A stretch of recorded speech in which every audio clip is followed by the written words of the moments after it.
Hello guys, welcome back to the channel. In this today's tutorial, I'm going to show you how you can get this butterfly in the Dress to Impress Petal Update. Okay, let's get into it guys. To get this butterfly, you need to go to this area and then you can click on this butterfly, and some of you might not notice this item.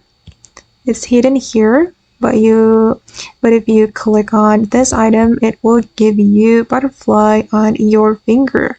And here we have some toggles.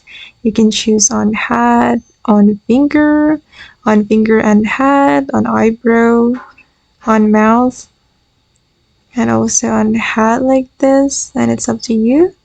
You can choose it according to your outfit.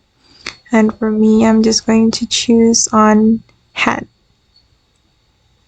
Okay, just like this guys. Alright, okay guys, and that's all the way to get butterflies in the Dress to Impress Petal Update. I hope this video will be useful for you. Thank you so much for watching, and bye.